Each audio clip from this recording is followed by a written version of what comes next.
강유정 대변인의 모습이 나왔어요. 논점은 이겁니다.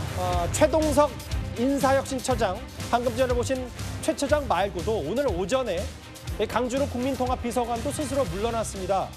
그러니까 석 달 전까지만 해도 계엄을 감쌌던 책을 썼던 사람, 이 사람을 대통령실로 불러들였다. 이것 자체만으로 뭔가 지금 대통령실의 인사검증 시스템이 문제 아니냐라는 비판이 있었는데요. 강유정 대변인은 이렇게 말했습니다. 인사검증 시스템에서는 아무런 문제가 없고 예상 외의 문제가 좀 발견이 됐다라고 봐주시면 될 듯합니다.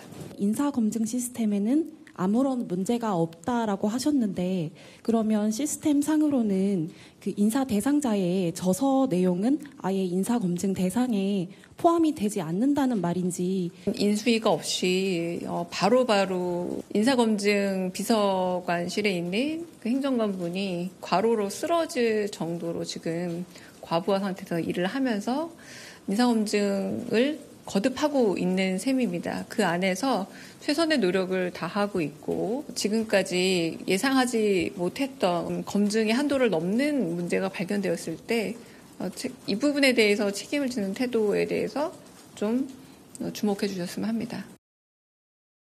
일단 물러났어요. 강준우 국민통합비서관이. 본질적인 문제 아니야. 이게 사람만의 일탈과 논란 의혹이 아니라 이도학 의원님. 네. 검증 시스템에 문제 없고 예상 외의 문제를 발견했다. 이게 지금 인사검증하는 행정관이 과로에 쓰러질 정도다. 과부하 상태에서 최선의 노력을 다하고 있다. 애쓰는 건 알죠. 인수위도 없이 시작했으니까. 그런데 그 문제를 묻는 게 아니라 누가 힘들고 안 힘들고의 문제가 아니라 지금 검증 시스템이 제대로 돌아가고 있는지 이걸 묻는 거거든요. 네, 이제 아마 국민들께서 보시기에도 여러 가지 문제가 있는 인사들이 계속 나오면서 인사 검증 시스템에 문제가 있는 거 아니야? 이런 의심들을 하시게 될 것이라고 생각을 합니다.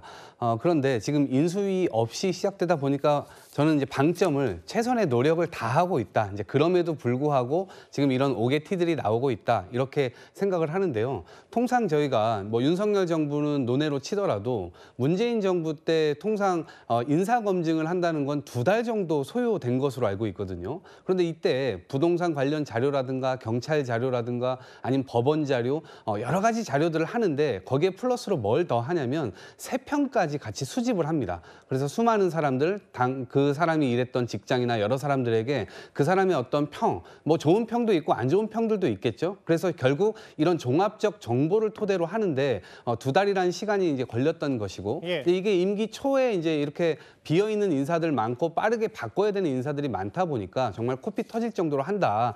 이런 의미의 좀 방점이 찍혀 있다 보고 다만 이제 저서에서 그것도 최근에 낸 저서이기 때문에 국민들께서 보시기에는 아니 이거 최근에 냈고 저런 입장을 가진 사람이 또 문제가 돼서 불거졌는데 저것을 입장을 본인 스스로가 반성을 했다고 해서 계속해서 임명을 그대로 강행한다라고 하는 것 자체에 대한 어떤 문제인식도 좀 있으실 것이라고 생각됩니다. 예. 그러니까 그런 차원에서 보면 이것은 제가 볼 때는 좀 잘못되지 않았나 생각이 좀 들고 오히려 문제가 되었을 때 이것을 그대로 감싸고 갈 것이 아니라 보수 진영에서 추천했다 하더라도 이러한 문제까지는 우리가 짊어질 수가 없는 문제였기 때문에 처음에 좀 정리를 했다면 어땠을까라는 생각이 듭니다. 이현종 의원님. 그러니까 전반적인 여권 기류가 이랬더라고요. 보니까 어제는 현재는 잘못 인정하고 사죄한다.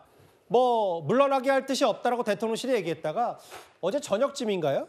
그 당권 주자들인 박찬대, 정청래 이런 사람들이 강준우 국민통합비서관에 대해서 꽤 비판 목소리를 내니까 여권 내부 기류가 바뀌었고 오늘 자진 사퇴했다. 근데 이제 저는 좀 궁금한 게 여권에서 이 글을 쓴 강준우 비서관도 비판할 수 있지만 그럼 도대체 본질은 누가 임명했고 그럼 대통령도 이거를 다 허락했으니까 이 사람이 비서관 되는 거 아니냐. 본질적인 문제를 비판해야 되는 것 같은데 그냥 강준우 비서관의 일탈 본인이 스스로 결재해제라 이런 목소리만 내는 것 같거든요. 그러니까 저도 참 궁금해요. 이게 예상외의 문제가 발견됐다라고 이야기를 하는데 아니 책 낸 게 그게 예상외일까요? 자, 제일 쉬운 검증은요. 그 사람이 낸 책을 갖다가 읽어보면 됩니다. 예. 왜냐하면 그 사람의 생각 이런 것들이 다 담겨 있으니까요. 요즘 이렇게 포탈이나 이렇게 찾아보면 이분이 낸 책 다 있습니다. 그 내용도 다 압축돼 있어요. 예. 자, 그거는요, 굉장히 쉽게 검증할 수 있는 겁니다. 세평 수집 이런 거는 꽤 시간이 걸리지만 가장 쉽게 검증할 수 있는 게 그 사람이 낸 책을 보면 아, 이 사람이 이런 사람이라 알 수 있어요. 예. 근데 이분이 강 전 비서관이 했던 내용을 보면요. 민주당 기준으로 보면 내란 선동죄입니다. 그 책을 내용을 보면 아니 비상계엄 정당했다. 예. 뭐 등등 보면 사실 이거는 민주당 기준에서 보면 내란 선동죄예요. 예. 즉 대통령실에 내란 선동을 하던 사람을 비서관으로 채용해서 있는 거예요. 예. 이걸 누가 납득을 하겠습니까? 이런 극단적인 주장을 하는 사람을 지금 비서관으로 채용을 해갖고 지금 근무를 시킨 거 아니겠습니까? 이게 민주당 스스로가 모순되는 거예요. 아니 지금 내란 세력 척결하겠다고 지금 특검하고 지금 뭐 재판하고 지금 다 하지 않습니까? 알겠습니다. 근데 그걸 옹호하는 사람을 버젓이 지금 비서관으로 앉혀놓고 상관없다 본인이 반성해서는 괜찮다 하다가 이제 당권주자들이 이야기하니까 잘라버렸어요. 야, 이런 거는 제가 볼 땐 시스템 자체가 정말 이거는 제대로 검증되고 있는 것인지 책조차 안 본다는 게 말이 되겠습니까?